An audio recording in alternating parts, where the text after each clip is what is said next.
आप सुन रहे हैं किताब कहानी, जहां हम आपके लिए लाते हैं दुनिया की मशहूर और मुतासिर कुन किताबों की समरी, आसान और दिलचस्प अंदाज में।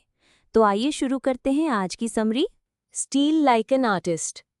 अच्छे आर्टिस्ट जानते हैं कि कोई भी चीज़ पूरी तरह से ओरिजिनल नहीं होती है। हर क्रिएटिव वर्क किसी और से इंस्पायर होता है। कुछ लोगों को ये चीज़ बड़ी डिप्रेसिंग लगती है, हालांकि ये आपके लिए उम्मीद की एक किरण बन सकती है, क्योंकि कोई भी पूरी तरह से ओरिजिनल नहीं हो सकता। इसका मतलब है कि आपको ये प्रेशर लेने की ज़रूरत नहीं है कि आपको कम्प्लीटली कुछ नया ही क्रिएट करना है। एक फ्रेंच आर्टिस्ट आंद्रे गिडे इस कॉन्सेप्ट को परफेक्टली एक्सप्लेन करते हैं। वो मानते हैं कि हर चीज़ जो कही जा रही है वो पहले भी कही जा चुकी है, हालांकि उसे फिर से कहने की ज़रूरत पड़ ही जाती है। इसके पीछे कारण ये है कि पहली बार में इसे कोई नहीं सुन रहा था। इसी तरह से हमें ये एक्सेप्ट करना ही होगा कि हम दूसरों से इन्फ्लुएंस होते हैं। हो सकता है कि लोग इस बात को नोटिस ना करें कि आपको किस चीज़ ने इन्फ्लुएंस किया है। आर्ट में हर नया आइडिया बस पुराने आइडियाज़ का मिक्सचर होता है। तो फिर भला वो आइडिया नया कैसे हुआ? दो आइडियाज़ को कंबाइन करके कुछ यूनिक बनाया जा सकता है, लेकिन इसके लिए दो से ज़्यादा आइडियाज़ यूज़ किए जाने चाहिए। इसका एक अच्छा एग्जाम्पल है हमारे जेनेटिक्स। आपको कुछ जीन्स अपनी माँ से मिलते हैं और कुछ अपने पिता से, यानी आप कई मायनों में उनके जैसे ही हैं। हालांकि आपके अंदर कुछ ऐसी भी खूबियां होंगी जो आपको अपने पेरेंट्स से अलग बनाती हैं। आप सिर्फ अपने माँ बाप का मिक्सचर नहीं हो, बल्कि एक यूनिक इंसान हो। अच्छा आर्ट प्रोड्यूस करने का सीक्रेट है कई अच्छे आइडियाज़ को एक साथ मिक्स कर देना। इसके लिए आपको आइडियाज़ कलेक्ट करने होंगे, हालांकि हर चीज़ कलेक्ट करना उतना भी हेल्पफुल नहीं होगा। जो आइडियाज़ आपको इन्फ्लुएंस करते हैं उन्हें लेकर आपको सेलेक्टिव होना पड़ेगा। वो आइडियाज़ ऐसे होने चाहिए जो आपको इंस्पायर करके आपकी इमेजिनेशन को मोटिवेट कर सकें। लेकिन आप आइडिया को कलेक्ट कैसे करोगे? ऐसा करना आसान है, क्योंकि अच्छे आइडियाज़ हर जगह मौजूद हैं।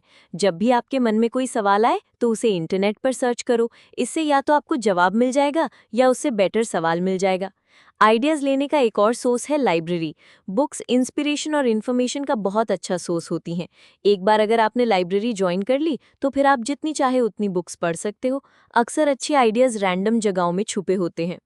आप अपनी क्रिएटिव फैमिली ट्री बनाकर भी आइडियाज़ ले सकते हो। ये ट्री आपकी फील्ड के उन लोगों को कनेक्ट करती है जिनका आप पर इन्फ्लुएंस हुआ है। इसके लिए पहले ऐसे आर्टिस्ट को चूज़ करो जो आपको बहुत इंस्पायर करता है। अब उन 3 लोगों को चूज़ करो जिनकी वो आर्टिस्ट रिस्पेक्ट करता है। इस ट्री को आप जितना हो सके उतना बड़ा बना सकते हो। क्रिएटिव फैमिली ट्री बनाने के बाद आपको पता चलेगा कि आपको किसके काम को ज़्यादा स्टडी करना चाहिए। फिर उन आर्टिस्ट्स की लाइफ और हैबिट्स को स्टडी करो। इससे आपको वैल्यूएबल इन्फॉर्मेशन मिलेगी जिसे आप अपने लिए यूज़ कर सकते हो। क्रिएटिव फैमिली ट्री को आप किसी भी फील्ड के लिए यूज़ कर सकते हो, चाहे वो फिलॉसफी की फील्ड हो या आर्ट की या फिर एक्टिविज्म की। एक बार आपको अच्छे आइडियाज़ मिल जाएं तो ध्यान रहे कि आप उन्हें भूल न जाएं। इसलिए हमेशा एक नोटबुक और पेन साथ में रखो। आप इसे बुक्स में पैसेज लिखने के लिए भी यूज़ कर सकते हो, या फिर कोई काम की बात आपको सुनने को मिल जाए तो उसे भी नोट कर लो। डेविड हॉकने एक आर्टिस्ट हैं जो नोटबुक साथ रखने की इंपॉर्टेंस को समझते हैं। वो जब भी कोई नया कोट खरीदते हैं तो अपने टेलर से एक स्पेशल रिक्वेस्ट करते हैं कि कोट में इतनी बड़ी पॉकेट बनाए जिसमें स्केच बुक आ सके। ये ज़रूरी नहीं है कि नोटबुक में ही आइडियाज़ लिखे जाएं। आप डिजिटल स्वाइप फाइल भी यूज़ कर सकते हो। इसमें आप फाइल के साथ साथ इंपॉर्टेंट पिक्चर्स, नोट्स और रिकॉर्डिंग भी ऐड कर सकते हो। फिर जब भी आपको इंस्पिरेशन की ज़रूरत पड़े, बस अपनी नोटबुक या स्वाइप फाइल खोलकर देख लें। किसी आर्ट को क्रिएट करने का सबसे मुश्किल स्टेप होता है क्रिएटिव प्रोसेस की शुरुआत करना। कई लोग पहले अपने स्किल्स को जानने की कोशिश करते हैं। जैसे राइटर्स कुछ भी लिखने से पहले अपना जोना चूज करते हैं कि उन्हें किस टॉपिक पर लिखना चाहिए। इसी तरह पेंटर्स भी कुछ बनाने से पहले अपने लिए एक स्टाइल ढूंढते हैं। लेकिन हम आपको बता दें कि ये अप्रोच गलत है। आप अपने स्किल्स और पैशन को तभी पहचान पाएंगे जब आप कुछ क्रिएट करना शुरू करेंगे। एक और फैक्टर है जो कई टैलेंटेड लोगों को आगे बढ़ने से रोकता है, वो है इम्पोस्टर सिंड्रोम।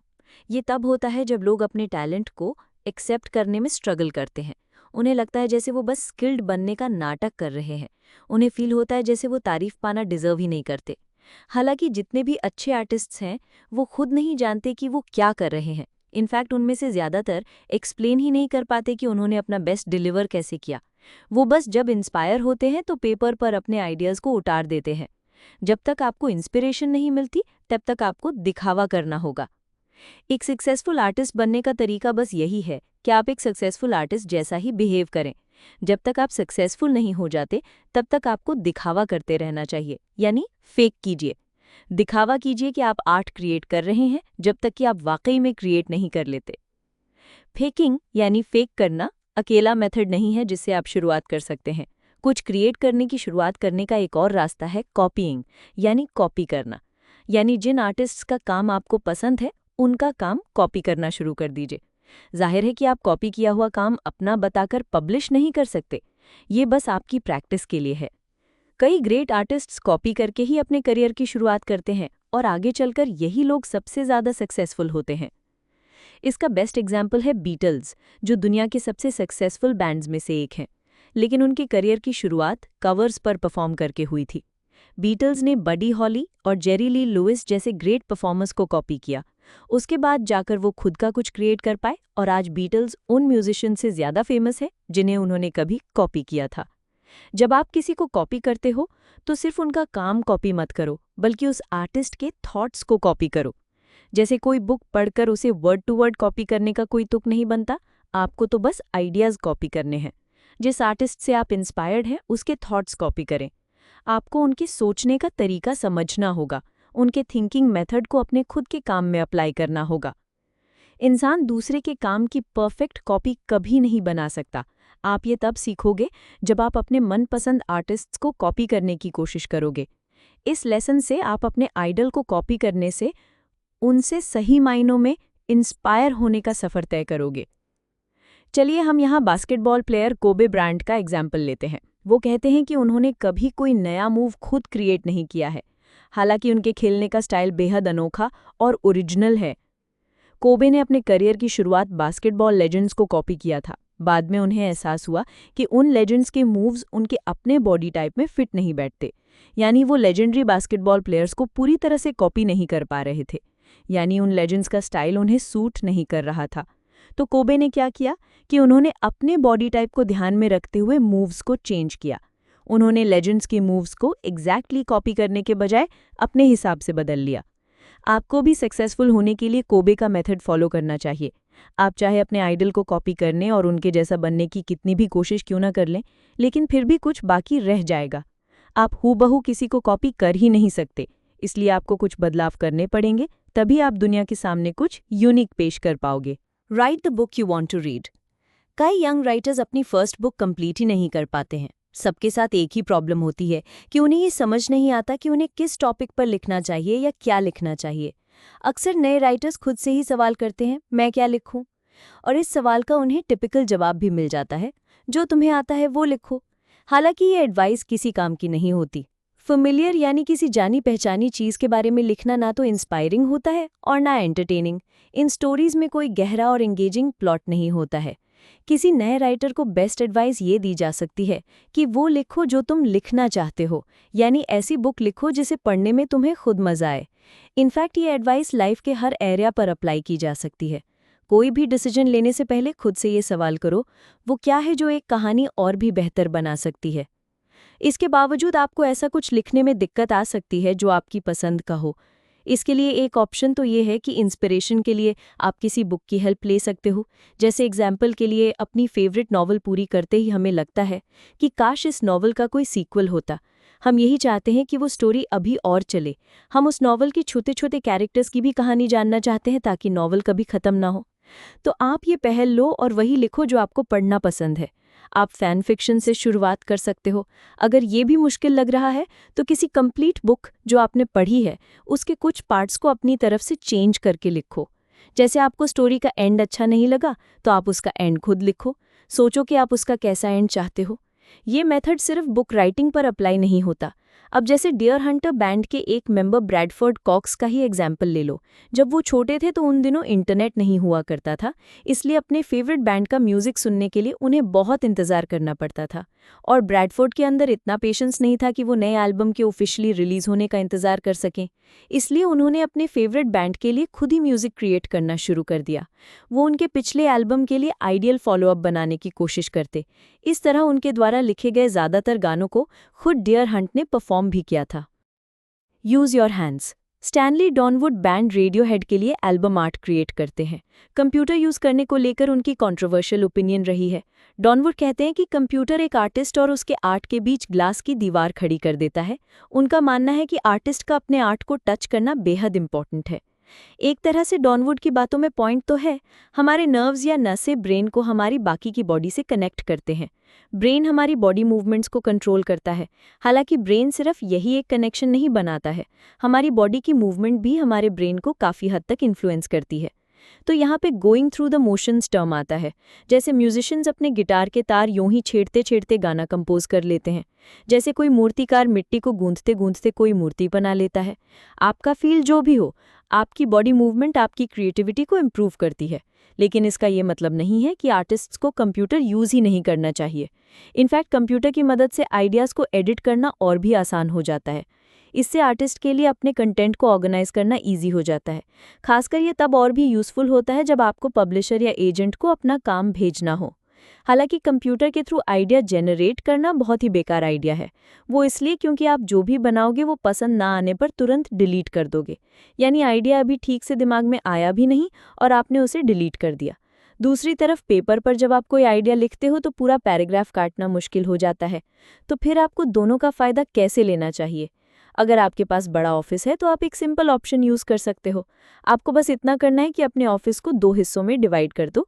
एक साइड को एनालॉग स्टेशन बना दो और दूसरी साइड को डिजिटल स्टेशन। अपने एनालॉग स्टेशन को आइडियाज़ जनरेट करने के लिए यूज़ करो। यहाँ बैठकर आप पेपर पर स्टोरीज लिख सकते हो या कैरेक्टर को ड्रॉ कर सकते हो। जो भी आइडियाज़ आपको आएँ उन्हें एक दीवार पर पिन अप करना मत भूलना, ताकि आप बाद में उन्हें दीवार से दूर खड़े होकर ऑब्जर्व कर सको। इससे आपको अपने काम में और भी मज़ा आने लगेगा। आपको लगेगा जैसे आप कोई गेम खेल रहे हो।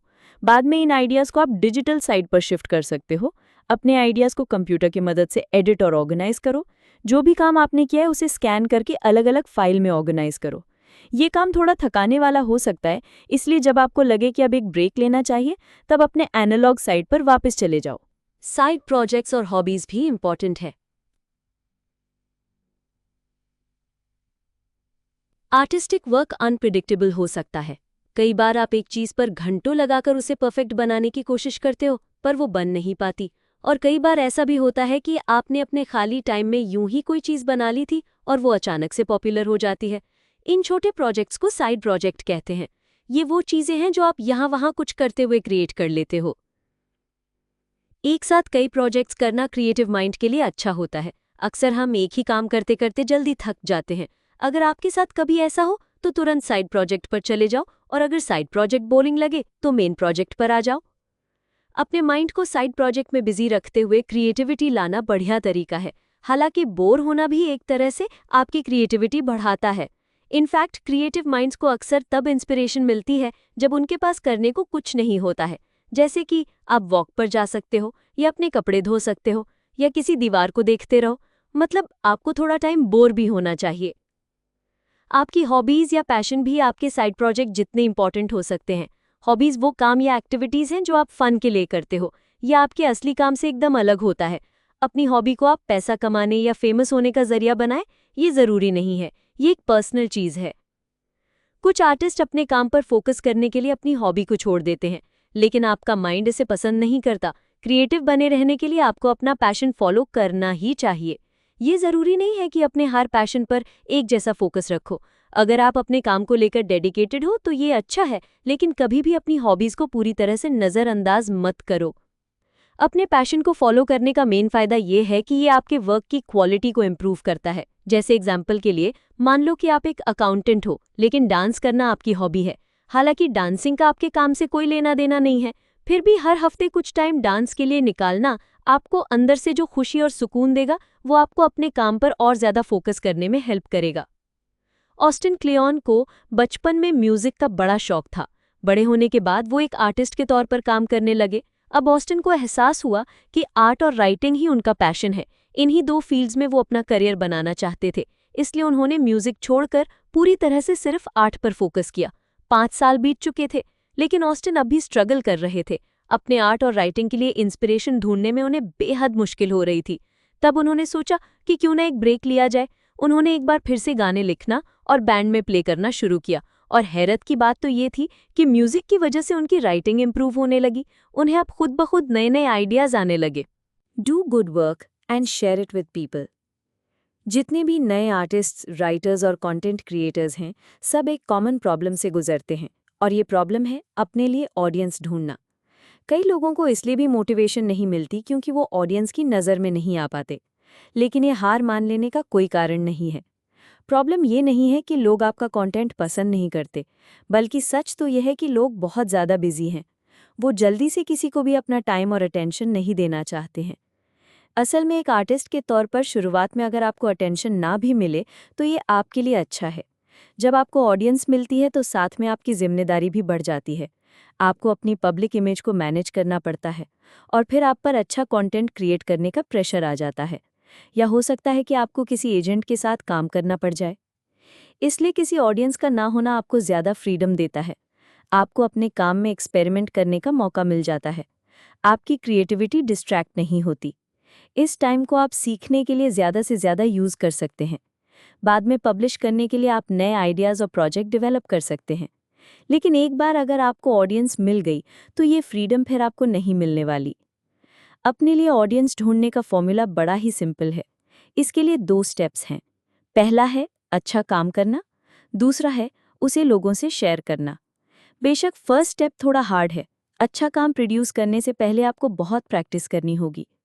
अभी कुछ दशक पहले तक सेकंड स्टेप काफ़ी मुश्किल हुआ करता था। ऐसे बहुत कम तरीके अवेलेबल थे कि आर्टिस्ट अपना काम शेयर कर पाते थे। इसके लिए बहुत पैसा और कनेक्शन की ज़रूरत पड़ती थी। लेकिन आज ऐसी कोई प्रॉब्लम नहीं है, क्योंकि आज आपके पास इंटरनेट की पावर है, जहां आप पलक झपकते ही अपना काम लाखों लोगों के साथ शेयर कर सकते हो। ऑनलाइन आपको ऑडियंस तो मिलेगी ही, साथ ही इसके और भी फायदे हैं। ज़्यादातर साइट पर आपका वर्क रिवर्स क्रोनोलॉजिकल ऑर्डर में डिस्प्ले होता है। इसका मतलब कि आपका सबसे लेटेस्ट कंटेंट लोगों को पहले दिखाया जाता है। ये आपको और ज़्यादा अच्छा काम करने के लिए इंस्पायर करता है। कुछ आर्टिस्ट्स ऑनलाइन अपना काम पोस्ट करने से झिझकते हैं।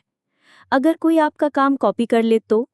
क्या होगा अगर कोई अपने काम के लिए आपकी टेक्निक यूज़ कर ले तो इसका जवाब बेहद सिंपल है। आपको हर चीज़ शेयर करने की ज़रूरत नहीं है। इनफैक्ट अगर आप अपना कंप्लीट वर्क फ्री में शेयर ना ही करें तो अच्छा है। अपनी ऑडियंस बनाने के लिए आपको ऐसा करने की ज़रूरत नहीं है, बल्कि अपने काम को पार्ट्स में दिखाओ। आप कैसे काम करते हो इसका एक वीडियो शेयर कर सकते हो। आप वो टिप्स शेयर कर सकते हो जो आपने प्रैक्टिस के दौरान सीखी हैं। आप उन बुक्स और बाकी के काम के रिसोर्सेज जिनसे आप इंस्पायर हुए, उनके बारे में लोगों को बता सकते हो। Be nice. हेरोल्ड रामिस एक फेमस एक्टर और डायरेक्टर हैं। सक्सेसफुल होने के लिए उन्होंने लाइफ में एक सिंपल रूल बनाया है। ये रूल है कि आप जहां भी हो वहां सबसे टैलेंटेड इंसान को ढूंढो। अगर वो शख्स आप नहीं हो तो उनके पास जाकर खड़े हो जाओ जो सबसे टैलेंटेड है। उनके साथ काम करो, हेल्पफुल बनने की कोशिश करो। इससे आपका खुद का टैलेंट इम्प्रूव होगा। आपके आसपास के लोगों का आपके इम्प्रूवमेंट पर बहुत असर पड़ता है। अगर आपके आसपास इडियट्स हैं तो आप कभी अपना टैलेंट डेवलप नहीं कर पाओगे। हालांकि ये भी सच है कि लाइफ में अक्सर हमें टैलेंटेड लोग कम ही मिलते हैं। इसलिए ये ज़रूरी है कि आप इंटरनेट के ज़रिए टैलेंटेड लोगों से कनेक्ट करें। सोशल मीडिया पर आपको हर फील्ड के स्किल्ड लोग मिल जाएंगे।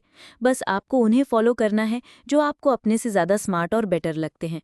उन्हें ऑब्जर्व करो, उनके इंटरेस्ट क्या है ये पता करो, उनके काम के बारे में पता करो।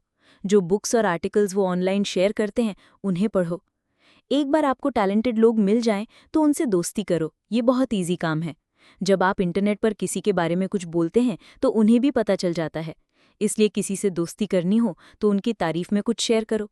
कभी न कभी तो वो आपसे कनेक्ट कर ही लेंगे। आप अपने आइडल को फैन लेटर्स भी लिख सकते हैं। इन फैन लेटर्स को डायरेक्टली अपने आइडल को भेजने के बजाय पब्लिकली इंटरनेट पर शेयर करो। लेकिन ये एक्सपेक्ट मत करो कि वो जवाब देंगे। बस उन्हें जता दो कि आपको उनका काम कितना पसंद है। अगर किस्मत साथ दे तो क्या पता आपको जवाब भी मिल जाए।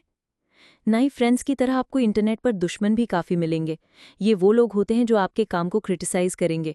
ऐसे लोग आपको डीमोटिवेट करने की कोशिश करेंगे। वो कहेंगे कि आपका काम बेसिक और अनइंस्पायरिंग है। सच तो यह है कि आर्टिस्ट का अच्छा काम उसके जीते जी शायद ही कभी सराहा गया हो। आपको ये समझना होगा कि कोई चाहे आपको क्रिटिसाइज करे या गलत समझे, पर आपको कोई बात दिल पर नहीं लेना है। सिर्फ अपने काम पर फोकस रखो। इंटरनेट पर अपने हेटर्स से निपटने का सबसे अच्छा तरीका है उन्हें इग्नोर करो। सिर्फ अपने काम पर ध्यान दो। अगर आप उन्हें जवाब दोगे तो वो लोग आपको और ज़्यादा क्रिटिसाइज़ करेंगे। लेकिन ये भी एक फैक्ट है कि क्रिटिसिज्म को इग्नोर करना कई बार मुश्किल हो जाता है। लोगों की बातें कई बार हमें डिप्रेस कर देती हैं। इसलिए एक प्रेज़ फाइल मेंटेन करना ज़रूरी हो जाता है। इसमें आपको अपने आर्ट से जुड़े हुए सारे पॉजिटिव कमेंट्स कलेक्ट करके रखने हैं। इसमें वो सारी ईमेल, अच्छे कमेंट्स या लेटर्स जो भी आपको पॉजिटिव लगता है, वो आप इस फाइल में सेव करके रख सकते हो। कभी-कभी ऐसा भी होगा कि आपको सब कुछ छोड़ने का मन करेगा। ऐसे समय में अपनी प्रेज़ फाइल खोलकर देखो। ये आपको इनकरेज और मोटिवेट करेगा। लेकिन इस फाइल को हर वक्त यूज़ मत करना, क्योंकि इससे आप सिर्फ पास्ट की सक्सेस को लेकर बैठे रहेंगे। याद रहे, आपको ऑनेस्ट क्रिटिसिज्म भी सुनना चाहिए, क्योंकि वो आपको इम्प्रूव करने का मौका देता है। Be boring. हम सब अपने दिमाग में आर्टिस्ट्स की एक इमेज लेकर बड़े होते हैं। हम सोचते हैं कि क्रिएटिव जीनियस रेगुलर लाइफ नहीं जीते। कुछ ग्रेट आर्टिस्ट्स ड्रग्स लेते हैं, कुछ सारी सारी रात पार्टी करते हैं और एक्साइटिंग लाइफ जीते हैं। यहाँ तक कि मोजार्ट जैसे क्लासिकल म्यूजिशियन भी ऐसी ही लाइफ जिया करते थे। हालांकि एक सच ये भी है कि इस टाइप की लाइफ टिकाऊ नहीं होती। इस टाइप का आर्ट प्रोड्यूस करने के लिए आप में स्पेशल टैलेंट होना चाहिए। इसके बावजूद ये आर्टिस्ट्स बेहद कम उम्र में ही मौत का शिकार हो जाते हैं। कुछ तो खुद ही मौत को गले लगा लेते हैं।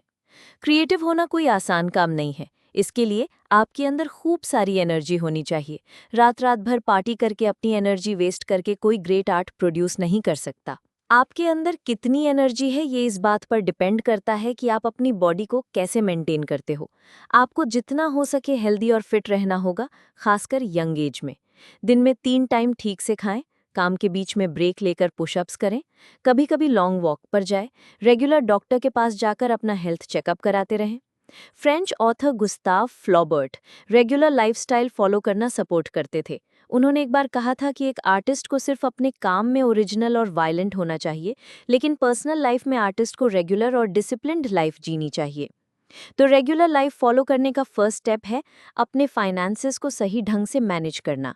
सक्सेसफुल होने के बाद चाहे जैसे मर्जी वैसे खर्च कर लो, कोई प्रॉब्लम नहीं है, लेकिन तब तक के लिए पैसा सेव करना सीखो। जब तक पुरानी चीज़ें ठीक से चल रही हैं, नई मत खरीदो।